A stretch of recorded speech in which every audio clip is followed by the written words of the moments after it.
Angamaly Kidangoor Auxilium സ്കൂളിൽ നടന്ന CISSCE season karate ചാമ്പ്യൻഷിപ്പിൽ 10 സ്വർണവും 5 വെള്ളിയും 1 വെങ്കലവും ഉൾപ്പെടെ 16 മെഡലുകൾ വാരിക്കൂട്ടി കോതമംഗലം ക്രിസ്തുജ്യോതി ഇന്റർനാഷണൽ സ്കൂൾ വൻ വിജയം കരസ്ഥമാക്കി.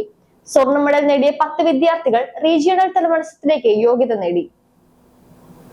സ്കൂൾ ഓഡിറ്റോറിയത്തിൽ സംഘടിപ്പിച്ച അനുമോദന യോഗത്തിൽ vice പ്രിൻസിപ്പാളും assistant അഡ്മിനിസ്ട്രേറ്ററുമായ father James Mundolickal വിജയികൾക്ക് ആശംസകൾ നേർന്നു. 2036 ഇന്ത്യയിൽ നടക്കുമെന്ന് പ്രതീക്ഷിക്കുന്ന ഒളിമ്പിക്സിൽ രാജ്യത്തെ പ്രതിനിധീകരിച്ച് മെഡലുകൾ നേടാൻ വിദ്യാർത്ഥികൾക്ക് സാധിക്കട്ടെ എന്നും അതിനായുള്ള കഠിനാധ്വാനം ഇപ്പോഴേ തുടങ്ങണമെന്നും അദ്ദേഹം ഓർമ്മിപ്പിച്ചു. പരിശീലകനായ ജോയ് പോൾ, KG അഭയകൃഷ്ണൻ എന്നിവരെ ചടങ്ങിൽ ആദരിച്ചു.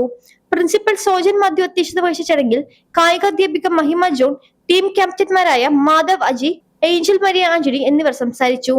ആക്ടിവിറ്റി കോർഡിനേറ്റർ ടിൻഡു മാത്യു സ്വാഗതവും ടീം മാനേജർ സജന ബേബി നന്ദിയും പറഞ്ഞു. 2014 പ്രവർത്തനം ആരംഭിച്ച ക്രിസ്തുജ്യോതി ഇന്റർനാഷണൽ സ്കൂൾ ഇന്ന് 12ാം ക്ലാസ് വരെയുള്ള പഠനത്തോടൊപ്പം yoga, chess, cricket, skating, karate തുടങ്ങിയ കായിക ഇനങ്ങളിലും ശ്രദ്ധേയമായ മുന്നേറ്റമാണ് നടത്തുന്നത്. ലൈഫ് മലയാളം, കോതമംഗലം.